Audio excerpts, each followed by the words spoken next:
The cloud.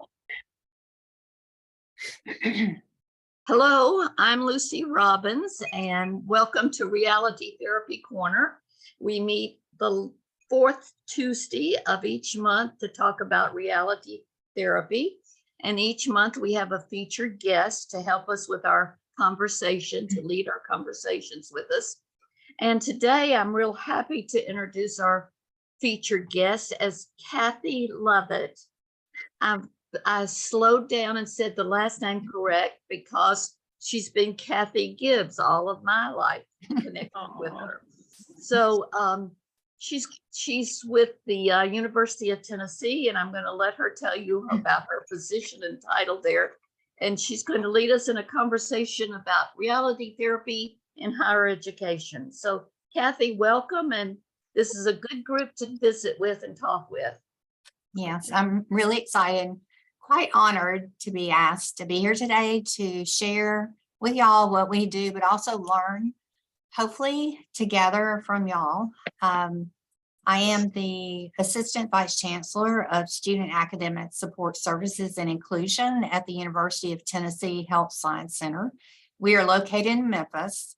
We are part of the University of Tennessee system with what I call the mothership being in Knoxville with the football team. Yes. We have, being the Health Science Center, we have the College of Medicine, Dentistry, Pharmacy, Nursing, College of Health Professions, and Graduate Health Sciences on our campus. In our office, we are a very integrative office, which includes academic coaching, counseling, disability services, and case management.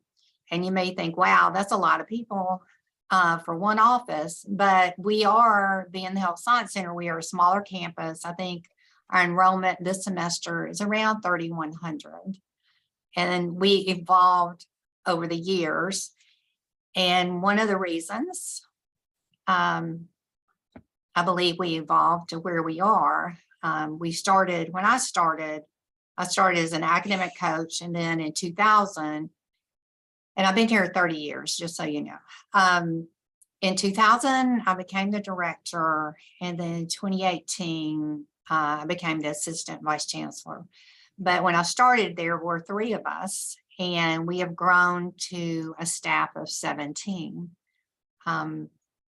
And I believe one of the reasons for that growth is because Glasser and reality therapy has become the foundation and has been the foundation of our office and our services all these years. And I met Dr. Glasser was at a Tennessee Counseling Association meeting, and that's where I met Lucy. And I listened to him, and then meeting Lucy, I thought, this is how my brain works. This is how we want to reach students. Our students here, as you can imagine, they've jumped through hoops their whole life, right, to get into medicine or dentistry and pharmacy, have a really good track record in learning. And most have never even thought about using counseling or meeting with an academic coach. And so I believe Glasser helped us because I mentioned the growth in staff. That's from student feedback, from students saying that our services are valuable. You'll hear me. That sounds like Glasser. Valuable, there's quality, but we base what we do on relationships, our relationships with students. That is the hallmark of what we do. And that's when our office grew to include counseling, which it did not initially. There was an independent group that came in, and they surveyed faculty, students, and staff to see where would counseling go. And they recommended they come to and be in our office because of what we had been able to do all these years with Glasser and reality therapy, with academic coaching. We were so busy. We had normalized reaching out ahead of time to be preventive, to support them. And then I'll finish. I think I feel like I'm talking too much, but our approach with students that is the cornerstone of what we do, in addition to providing quality services, is we always start with what students are doing that has worked. We do not start with, you made, this grade may be lower. Of course, they think a B is lower, right? A B is lower. But we would always say, what did you do that worked when you were studying? What did you do that worked? And our brains want to go negative, right? So they will want to go into, well, I should have done more of this, but we always bring them back to what worked, because that's where the gifts are. But we do go to knowing what you know now. Look back, think about the questions on your test. Is there anything you would have added, modified, done more of? Is that self-reflection, self-evaluation that is all part of Glasser, adding quality, and then the cornerstone is the relationships, right? The respect, the caring. All of our staff have been through Glasser training, front desk, administrative support, the counselors, the specialists or coaches. Because at one of the conferences, there was, I think it was a residential treatment center. They had that same model. Everyone, maintenance, housekeeping, people in the, who were cooking, everyone, because it needs to be, everybody needs to buy into it. So I'm really thankful to the Glasser Institute and to Lucy, and just being able to have this as a foundation, because it has made a huge difference for our students. We hope that what we are doing makes their lives more bearable, because it can be pretty miserable in this environment. And we share with them that we want them to survive, not just survive, but to thrive. And that is what we hope to do with them. And I see Bob's on here. He's come and trained our staff. Lucy has trained our staff. So they both have a picture into what our staff do and what they're like, along with our students. Okay. Kathy and I have been friends a good while now, because she said I did some of the early training for her, and we built a relationship based on the fact that we have similar birthdays. Hers is the end of August, mine is the 1st of September, and we both like to go out to lunch. So we had lots of birthday lunches. So there's a lot of ways to build relationships. And so, Kathy, what is one of your, what do you think one of the best tools for you and your staff in building relationships with that age person, the young adult person is? Well, I think, first of all, giving them an opportunity to share with us what brought them to school here, what interested them before they got here. Also, what do they like to do? We talk a lot about taking care of themselves and having fun. And who doesn't like to talk about what they do for fun, right? And we try to remind them, have you had fun? What have you done for fun recently? What's your favorite place to eat here? And not just make it about this environment or what they're going through, but to remind them of what they've done in the past that has brought them joy, and help them come here. Because I would say by the time they get to this point, their purpose in being here is very important. That has, that has brought them here, that's gotten them through a lot of challenges. So trying to connect with them, because, you can tell, I'm older. I've been here 30 years. They are doing very different things than I am in interest, but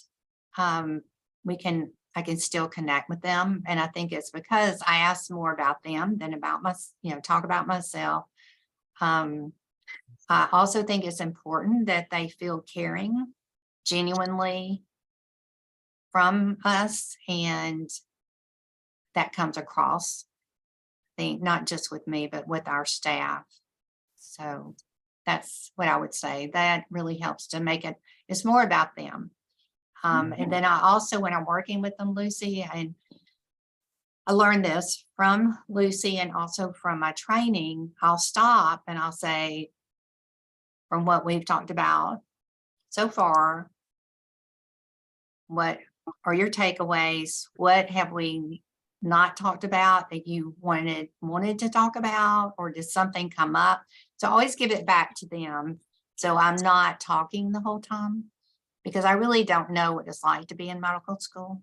I have an idea after this many years, but I really don't know about their experience. And I learned this from Glasser and Lucy. Also, I'll say at the end, I'll say, if there was one more thing we could have talked about today, what would that have been? And oh my gosh, I can't do it too close to the end, because that's usually when the truth comes out, right? Just like, whoa.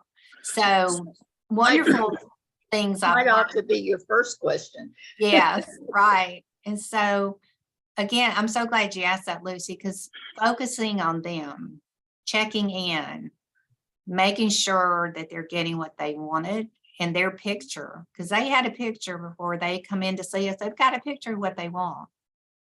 So always going back to their quality world picture of the meeting, of what we're talking about, that they are leaving with something that they can really use that will be valuable. You said that you've grown from 3 people to 17 people. That means that new staff has come on. What do you find as resistance, or how did the new staff buy into the culture of reality therapy in your position?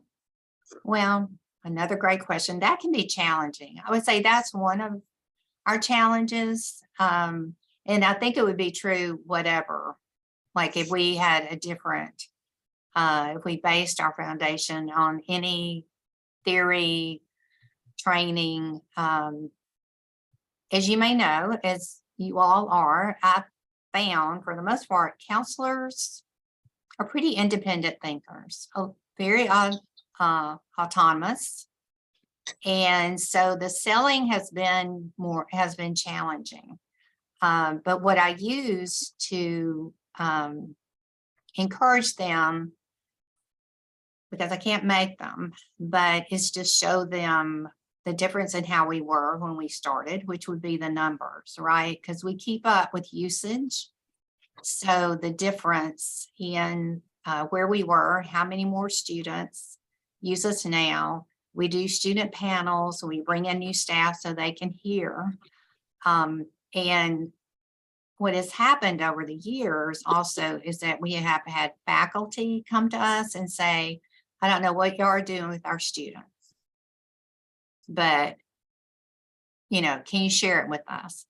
And we have done training, which I think has helped other staff come on board too. And we've done training with faculty, and we call it a communication model training. And then we include Glasser reality therapy in it, and we do scenarios and all. I think that's part of it. Also,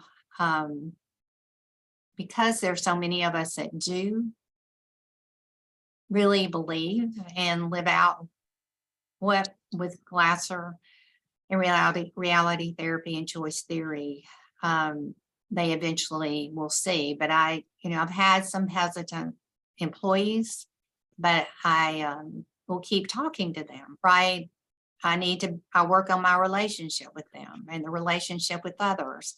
And that is probably the most challenging part of my job, is not getting them to understand or value our training, but really to be open when you've been through like a counseling program where reality therapy was a part of it, but it wasn't, the main part of it. Did I answer your question, Lucy? Oh, yeah, it was great. In fact, you answered my next question Ah. too. I was going to ask you, has it moved out into the school? And you Mhm. said yes. You'd already Yes. answered that. So, and I encourage other people to, this is always, we try to keep this like a conversation. So if you want to add something or ask something, just please come right in with what you need to ask. All right, Wendell, are you asking something down there? Something. Okay. Kathy, as a reminder, I met you 25, 26, 27 years ago.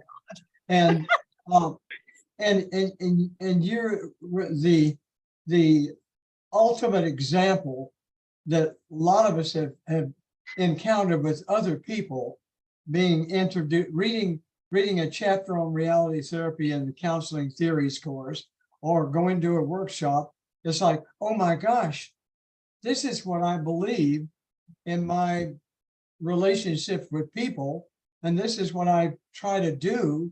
And it's wonderful finding constructed theoretical and practical approach that matches up with me. I want to learn more about this, you know. So it was already, you were already there, and it was just a matchup, and it's so exciting.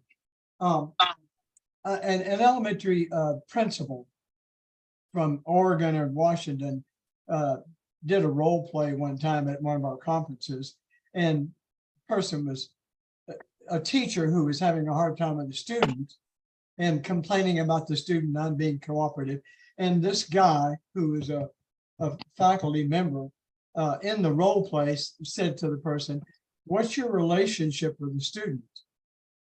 I try to avoid him as much as possible. Oh, goodness. Yeah, okay. Then so it was like, you know, here. And so the whole thing was build, you just said it there. And if you have hesitant employees, you know, you work on the relationship. And I mean, people say, how is it that you get along with so and so and the rest of us have such a hard time? What are you doing over there? You know, and that's a marvelous way of modeling the principles and ideas out of too. So you were quite skilled to start with, and what an exciting success story over time. It's good to see you. So good to see you, and thank you. Hi, Tracy. Were you going to say something, dear? Hey, Lucy. No, that was just kind of the hand wave clap thing. That Yeah. just yeah, on par. Yeah. All right. And just to say hi, I'm tuning in from West Cork in Ireland. Oh, nice. I've been trying to get to one of these for a little while. Yeah, my training, my counseling and psychotherapy training, a lot of it was based in reality therapy, and it was a big kind of theme throughout the training. And so, yeah, really glad to be here. Good. Kathy, what else were you, where were you headed when I started asking questions? What was your next thought? Well, I guess so. I think I was going to say about how we're very, intentional, and with this included marketing and communication. So, we're a campus, so, and I'm not I don't do marketing, but again, in building relationships, this theme of building relationships, and how can we market what we're doing that would have a bigger impact. And so we were intentional about developing relationships with student leaders, especially those who used us, and meeting students where they were in those groups, and just going in and saying, what can we do for your group? Is there anything that with our staff that you can think of that would be helpful for your group? We would also, because you may know this already, healthcare needs more underrepresented providers. And so with students who are underrepresented, we would only if they were comfortable ask if they would be willing to be on a student panel so that students of color could see that we and LGBTQ students from other cultures, races could see that we were friendly and that they enjoyed working with us. So again, very intentional. The student leaders then would go to their college administrators and talk about us. I remember, one of my supervisors was like curious because our numbers had gone up so much. And then the chancellor was curious. And so word here spread as soon as the students started talking more about us. But it was intentional because we were small at first. And again, using those relationships with students.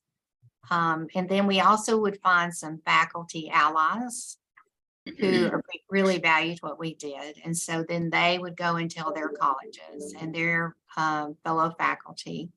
So again, the relationships still today are carrying us. We are known to be the friendly place, but also the quality place. You can imagine, or you may know for the health science campus, each college has a different accreditation board and they have to meet their standards or they could, lose their ability to provide licenses for our medical students. And so we consistently, for College of Medicine, have been the top strength on their review. And that speaks to what our staff have been able to do and what students will say. We're a safe place. We provide quality services. We're friendly, we're caring, we're kind. But you can imagine in this environment that you can't just be kind and caring, you have to have the quality. So that for us, again, going back to reality therapy and Placer, has been the cornerstone relationships, and then you bring in that quality. We're always surveying students to see what worked as a group in a certain class, what services could we have provided that would have made it even better for you. Just always keeping, again, that communication with them. You said it sounds like the perfect example of we could put it in a textbook to exemplify what Glasser was talking about. That the foundation of everything is the relationship, and then quality work and quality relationships. So I love that part of it. Go ahead, Vicki. I have a question. So I heard you say that you've done a lot of training with faculty and staff, student panels, things like that. Does the college or the university, does it offer a basic week for students for training?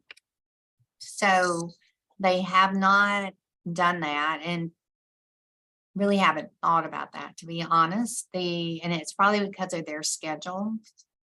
Here is one reason. I do think that might be something to consider, though, because you probably have read this. So I think healthcare is taking a different or navigating, communicating, caring to patients and training their students, future providers, to be able to be and communicate caring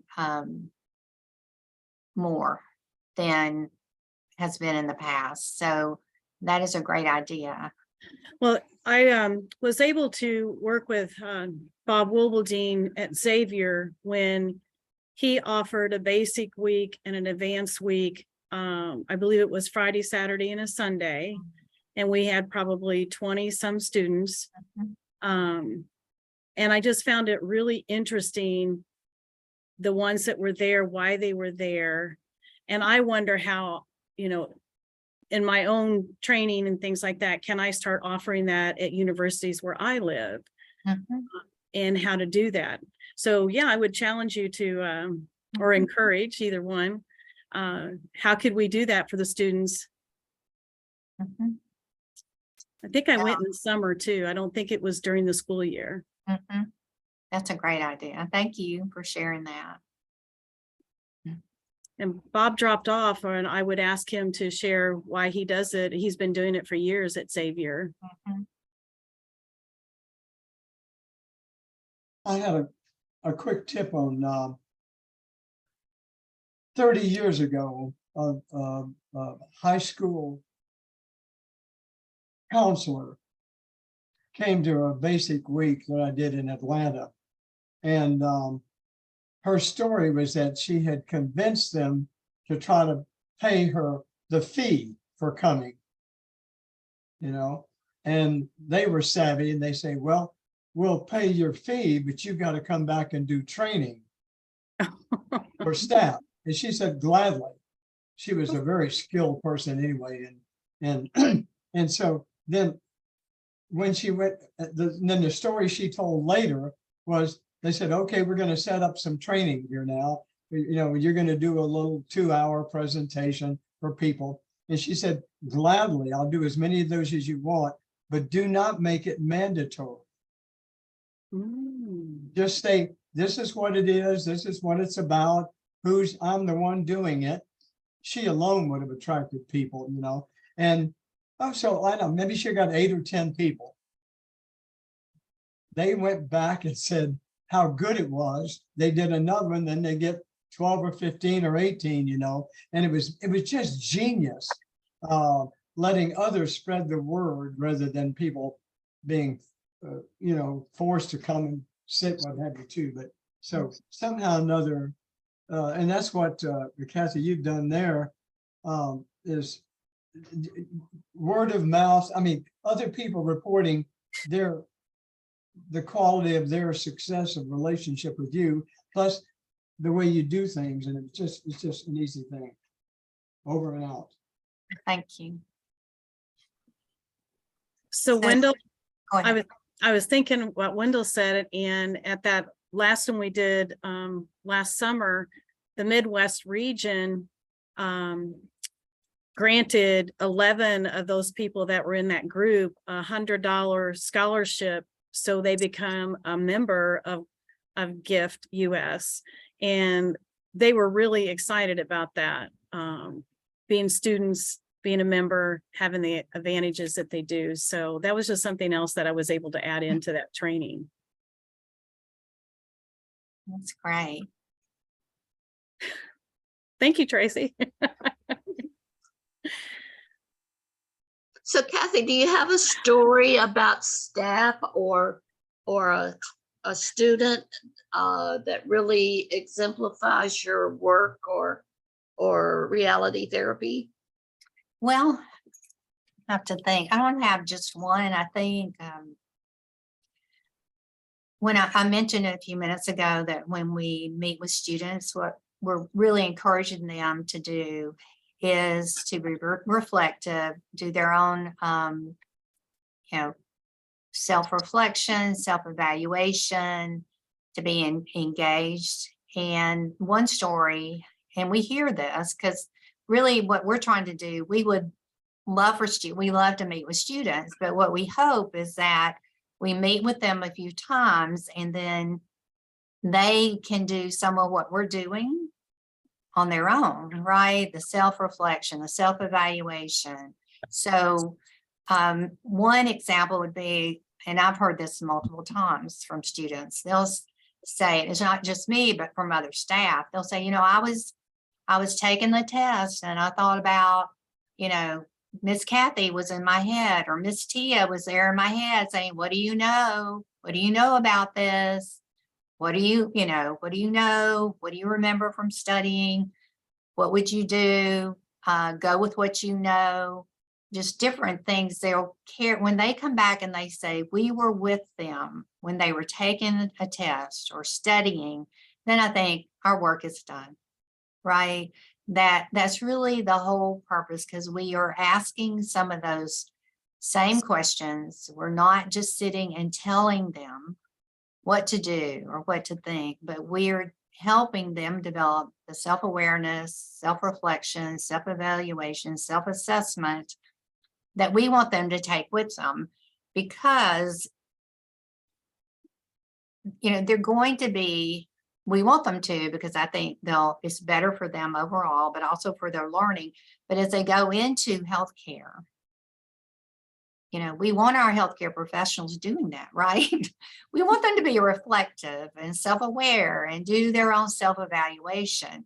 So they're going to get that later in their clinicals, but they can go ahead and be thinking about that now as they go through that. So I think that really is what I would say helps with what we do, is to know, because we can do surveys and they can say, oh, it worked, I'm scoring higher, because they will come back and say, I did what you said, or I thought about that during the assessment, or when I was studying, I scored 5 to 10 points higher.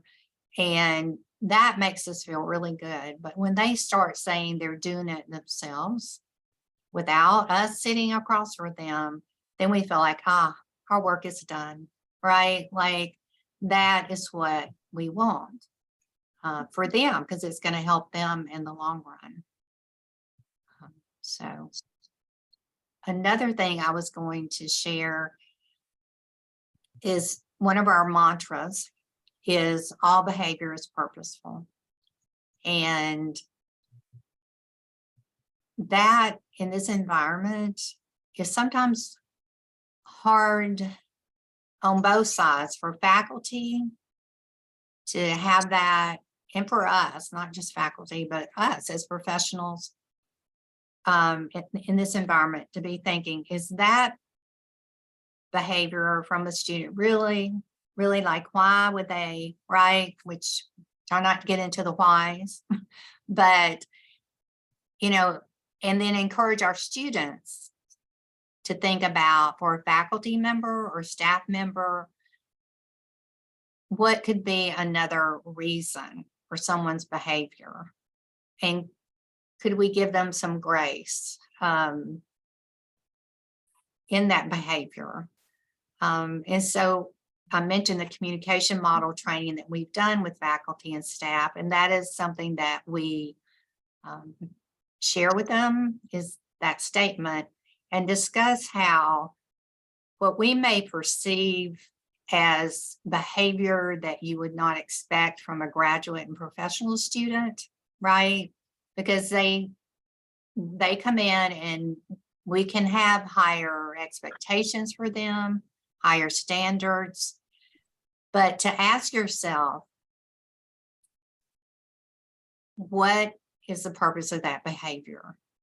If this behavior is not typical of what I would expect from a graduate and professional student, then there must be something else going on. Could we just go to that for a couple of minutes and just think, if that's not typical, and they went through all they went through to get here, and they want this degree, then could there be other things? And just sit with that and be, as I've learned from my training, to be curious. There's a mystery here. I wonder what that mystery is. And then again, go to the relationship, sit with a student, and ask, think about the relationships with that student, and then be curious. In our training, we recommend not going with whys, like, why did you do that? Why didn't you turn this in? But to say, focus on the relationship.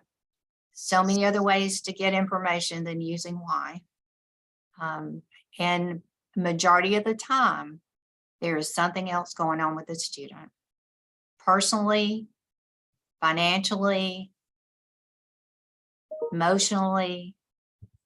And then, because most of our faculty and staff, they're so kind and caring, then they get to show that side of themselves in those situations.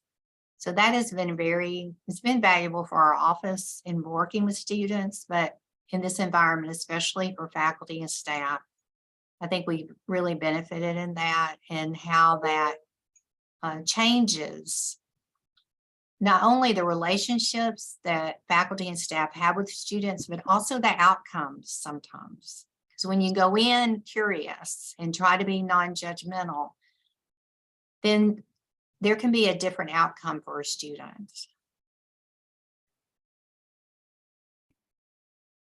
Yeah. Go ahead, Wendell. Kathy, I'm struck by an underlying component there that's the mission of the William Glasser Institute International and the Glasser Institute for Choice Theory, and that is to teach choice theory to the world. Sometimes we're doing it one at a time.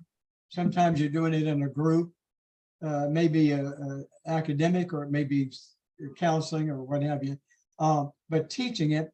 And then the age-old teach them to fish rather than give them a fish. Teaching people choice theory.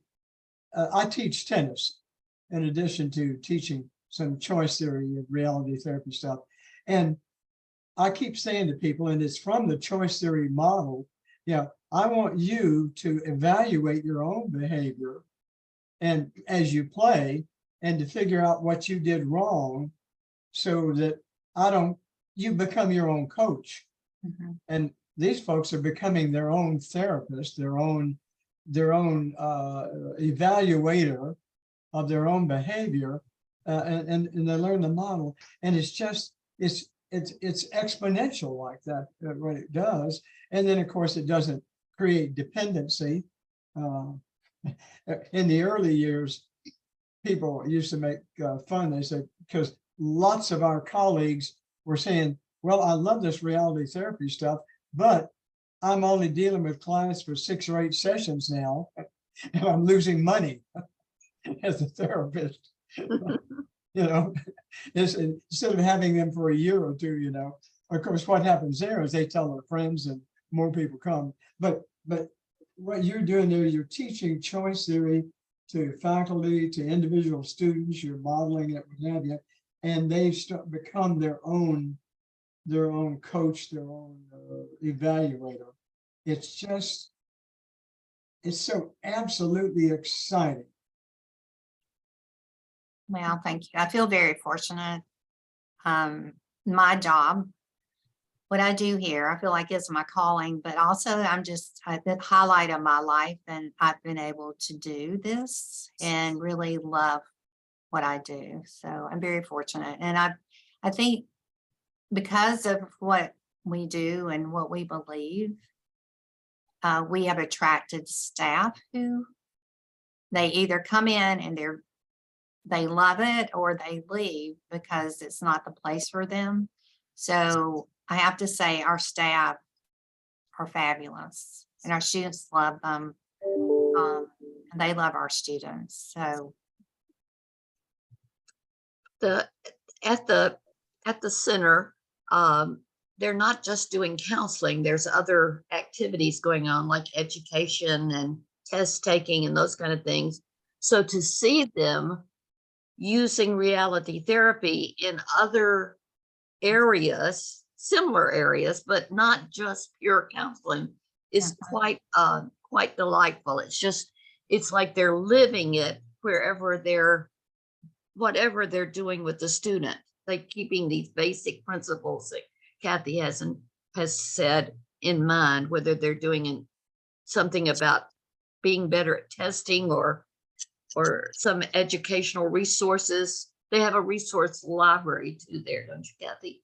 mm-hmm, yes. And also, Lucy, appreciate you saying that. It made me think. So I said all staff have been trained. So we get questions that come in through our main email. And so guess what? And we've trained all the staff how to write an email to establish and maintain the relationship.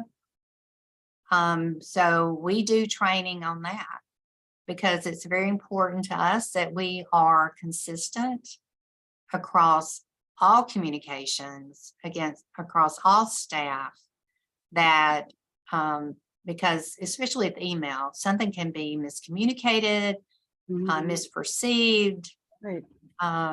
So what Lucy was saying, all the staff have been trained. We have a tutor coordinator, she's trained, the front desk staff trained.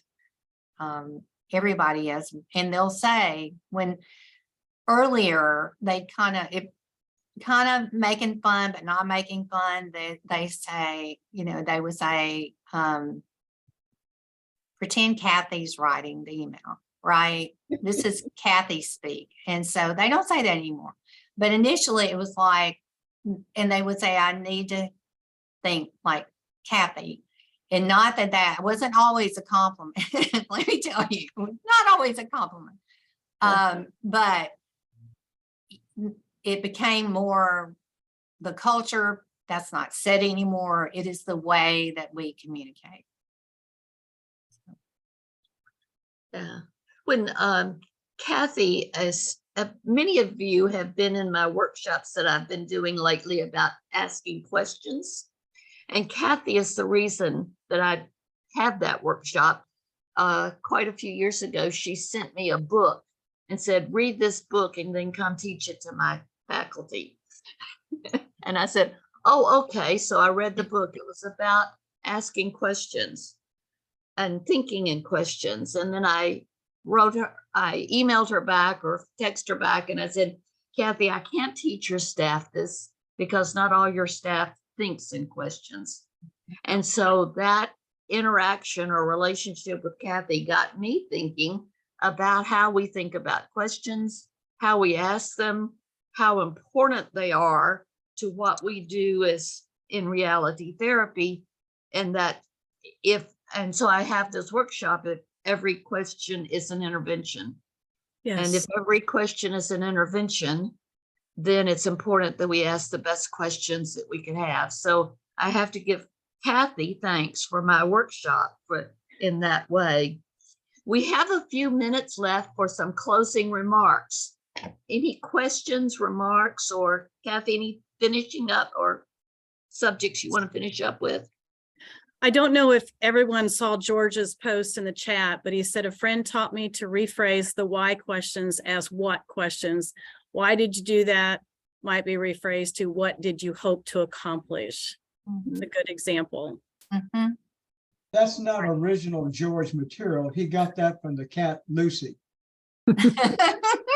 Yeah. No, Yeah. Wendell on, means George, his real cat, not me. Oh, I thought it was you. No, a different Lucy. no, Lucy the cat, not Lucy. Yeah, Lucy is secretly the wise one. Not Lucy the tigress. Yeah. So Lucy, George wants to know the name of the author of that book. Oh, do you remember, Kathy? I think so. If not, this is another one. And when I say the title, you're going to go, Kathy, that sounds like an infomercial. So get ready.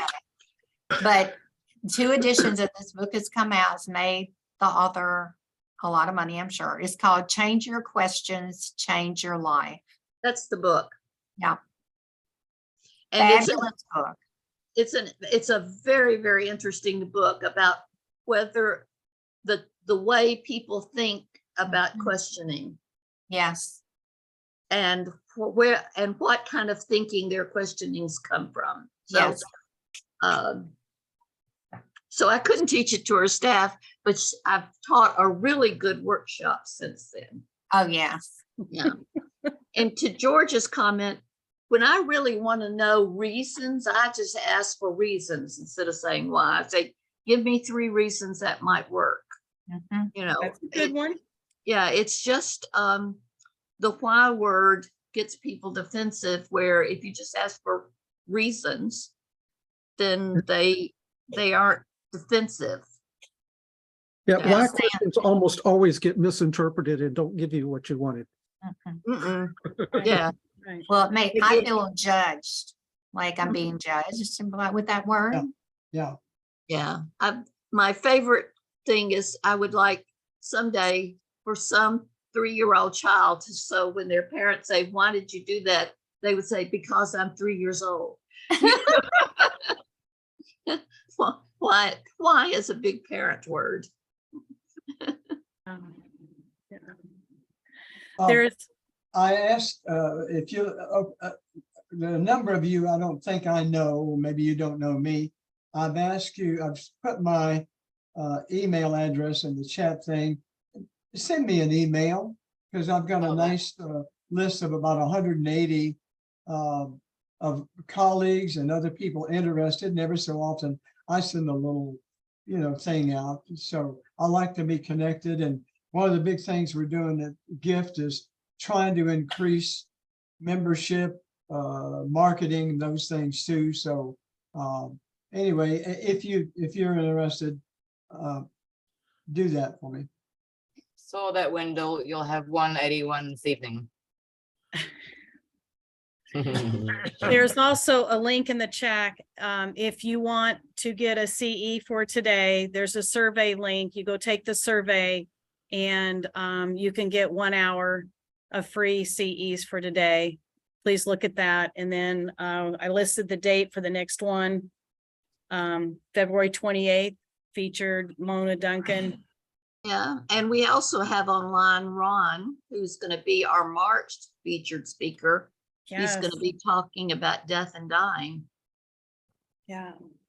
Yeah, so we have a nice round group of folks coming up. And Kathy, it was delightful to be with you again today.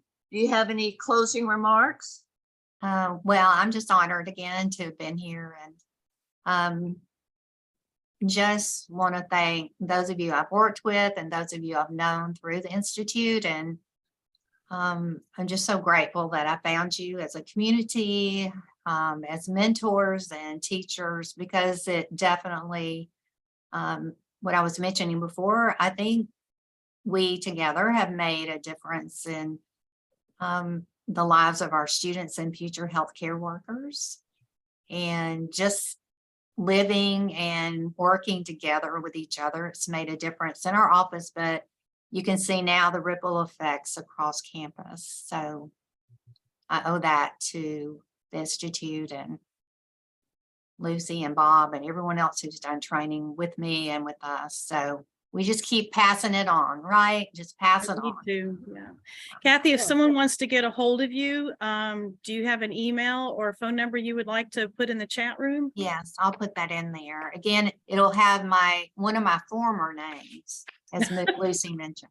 So you may go, well, who is that? AKA. She Um, doesn't have as many former names as I do, so we're Evidently, I'm still working on it. So Kathy, I did a short stint in Trinity College here in the counseling center up in Dublin. And yeah, it was just really, really, really lovely and an honor to listen to you speak this evening, and how, yeah, you navigate your relationships with students, colleagues, everything within your place. So nice one. Thank you. I really enjoyed that. well, thank you. Thanks for saying that. I'm so glad you were with us today. Yeah. Now, you listed 2 numbers in there. Any particular reason? One's work and one's my cell. I listed both because I'm fine with either one.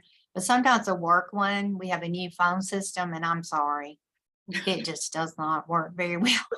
So I don't want you going, what? She gave me a number, it doesn't work. So either would be fine. Okay. I like the fact that you really focus on building relationships with the students. I think that's key. Thank you for sharing that. Yes, thank you. It is. If we took the recording of this video, this meeting, and highlighted all the points there, you'd have a lesson plan Mhm. for doing a seminar or presentation. on relationships, on choice theory, that sort of thing too. People are always saying, well, what can I do? And you don't want to reinvent the wheel if somebody else has already done it. Just ask to borrow their work and do it. Kathy, this was such a nice, easy to palatable kind of presentation of how all of this has worked in your professional life right on through. And it's just endless. One of the biggest compliments I ever got, I did like a 3-day workshop, and about the second day at lunchtime, walking around, people said, you know what? I wasn't so sure about this, but you actually believe this stuff you're talking about, don't you? I said, well, thank you. I think so. You said, well, I see, and this is right back to what you're talking about, Kathy, relationship. I see you talking to people in the hallway on the break, or when we had a group that went to lunch, what have you, and you model what you're saying, and I'd like to be seen that way, and I keep trying to move closer and closer to it. And I bet all of you can relate to this, people appreciating you for not only sharing with them information, but being true to it by just modeling it in your relationship with them. Thank you, Kathy. Thank you. Thanks for saying that. It's a, Kathy, you love know, it. it's a process, right? We keep working toward that. The marketing committee and the counseling committee, which the counseling committee and Lucy volunteered to lead these things. We have a challenge for 2023 that we can get into some colleges and universities and give some trainings. And it doesn't have to be a full basic week or a full advanced week. It could be take charge of your life or a 2-hour training. So if anyone on this call ends up doing something like that, please email us to let us know. Our goal, I know this is really small, is it to do 5 new ones this year. So if anybody is willing to work on that, because with Kathy's experience with colleges and universities, I'll be talking to her soon because I want to pick her brain. But if anyone else chooses to join that challenge, please let us know that you're doing that. Okay. Well, we'll close up for today. And Kathy, thank you again. And let's have lunch. We don't have to Yes. wait till our birthday. Okay. No, let's do it Okay. soon. And thank you. You really demonstrated and modeled right here today how much you've integrated this and used it in your life and in your work. So thank you much. Well, thank you so much, all of you. Again, I appreciate it. Kathy. Thank you so much. Yes, thank you. Okay. And we'll Thank you. close with the recording. Let me get it up here again.